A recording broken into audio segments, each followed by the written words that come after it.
Hello students welcome.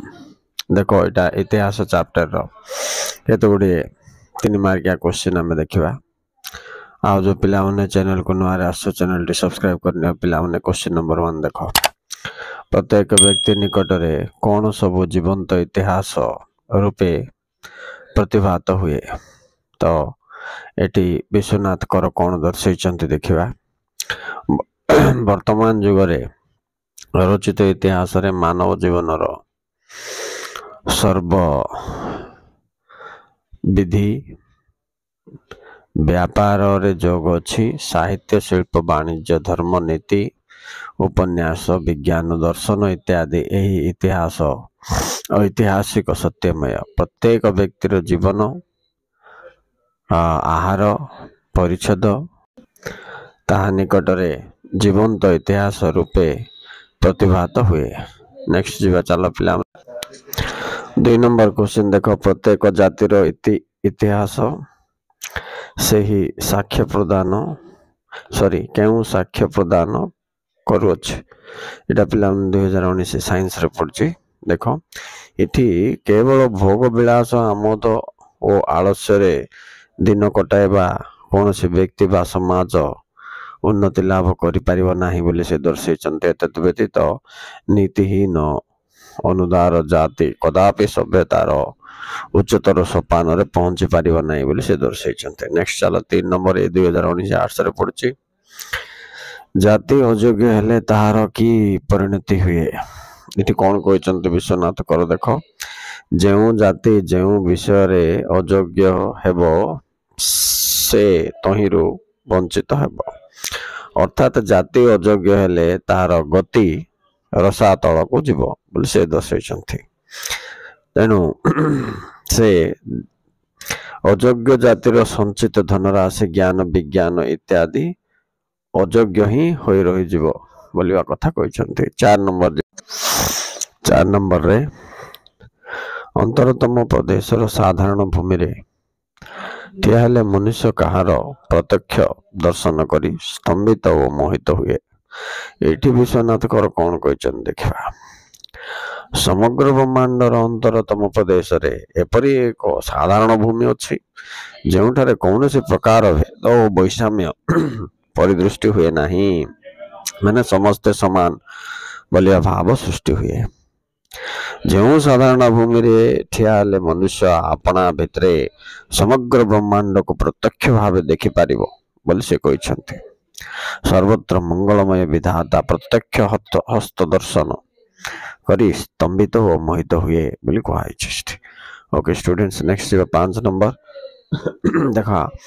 अपर श्रेणी मनुष्य मानक संपर्क रे परिचय दियो। अच्छा अपर श्रेणी रो मनुष्य माने सूक्ष्म दृष्टि संपन्न एवं चिंताशील बोली विश्वनाथ कर दर्शाइछन्ति। कहते यही श्रेणी रे लोक मानक द्वारा पृथ्वीर नाना विधि उन्नति साधित होइथाय। एमाने सूक्ष्म दृष्टि होइथिबारु आध्यात्मिक ज्ञान विज्ञान दर्शन रे परिपूर्ण थांती। नेक्स्ट 6 नंबर केउठारे देश और कालर दूरत्व विनिष्ट होइथाय। माने एठी से कहते केउठारे बोले सही अंतर प्रदेश रे थिबा भूमि रे सब समदृष्टि होइथाय। तेणु एठारे आओ भिन्न भिन्न दृष्टि होई न थाए। ओके नेक्स्ट जीवा 7 नंबर देखो पिला माने नंबर 7 एक श्रेणी रो मनुष्य कौन करंती नहीं। अच्छा ए परिप्रेक्षी रे विश्वनाथ कर ए संसार रे साधारणतः 2 श्रेणी रो मनुष्य देखा जानते बोली कहते। तहिरु एक श्रेणी रो मनुष्य पृथ्वीर नाना वस्तु दर्शन करती संभोग करती मात्र कौन सी वस्तुर तत्व से माने निरूपण करि पारंती नाही बा निरूपण करिया पई प्रयास ही करंती नाही। अच्छा नेक्स्ट 8 नंबर प्रकृतिस्थ मनुष्य क्यों संबंध रु विच्छिन्न हेले जीवन रो मूल्य रहे नाही। एटा इंपोर्टेंट क्वेश्चन पिलाउने। प्रकृतिस्थ मनुष्य रो मन नित्य क्रियाशील अनंत प्रकृति संगे ताहार नित्य जोग से वर्तमान रो ଜୀବ ହୋଇ ସୁଦ୍ଧା ଅନନ୍ତ ଅତୀତ ଅନନ୍ତ ଭବିଷ୍ୟତ ସହ ଘନିଷ୍ଠ ସମ୍ପର୍କ ରଖିପାରେ। ଆଚ୍ଛା, ଏଇ ସମ୍ବନ୍ଧରୁ ବିଚ୍ଛିନ୍ନ ହେଲେ ଜୀବନ ମୂଲ୍ୟହୀନ ବୋଲି ସେ ଦର୍ଶାଇଛନ୍ତି। ନେକ୍ସଟ ଚାଲ ପିଲାମାନେ 9 ନମ୍ବର ଇମ୍ପୋର୍ଟାଣ୍ଟ ଫରାସୀ ରାଷ୍ଟ୍ର ବିପ୍ଳବ କଥା ଶ୍ରବଣ କରି ହୃଦୟ ଓ ମନ କାହିଁକି ସ୍ତମ୍ଭିତ ହୋଇଯାଏ? ଦେଖ, ଫରାସୀ ରାଷ୍ଟ୍ର ବିପ୍ଳବ କଥା ସ୍ମରଣ କଲେ ଆମ୍ଭମାନଙ୍କର ହୃଦକମ୍ପ ସୃଷ୍ଟି ହେବ। ଲକ୍ଷ ଲକ୍ଷ ମହାପ୍ରାଣୀଙ୍କର ବିନାଶକର୍ତ୍ତା ଶ୍ରବଣ କରି ଦୁଃଖରେ ଶୋକରେ ହୃଦୟ ଓ ମନ ସ୍ତମ୍ଭିତ ହୋଇଯାଏ ବୋଲି ସେ କହିଛନ୍ତି। ନେକ୍ସଟ ଯିବା, ସକଳ ପ୍ରକାର ବିପ୍ଳବ ମୂଳରେ କେଉଁ ନିଗୂଢ଼ କାରଣ ବିଦ୍ୟମାନ? ଏଟା ଇମ୍ପୋର୍ଟାଣ୍ଟ ପିଲାମାନେ। ଦେଖ, ମନୁଷ୍ୟର ପ୍ରକୃତି ଉନ୍ନତି ଯାହା ତାହା ସତ୍ସଙ୍ଗେ ଘନିଷ୍ଠ ଭାବରେ ସମ୍ବନ୍ଧ, ସୁତରାଂ ତାହାର ବିଲୋପ ଅସମ୍ଭବ। କେବଳ ସତ୍ୟ ସଙ୍ଗେ ବିରୋଧ ଯାହାର ତାହାର ବିନାଶ ଅନିବାର୍ଯ୍ୟ ବୋଲି ନିଶ୍ଚୟ। ମାନବ ସମାଜ ମଧ୍ୟରେ ଏହି ବ୍ୟାପାର ଚିରକାଳ ଲାଗି ରହିଛି ବୋଲି ସେ ଦର୍ଶାଇଛନ୍ତି।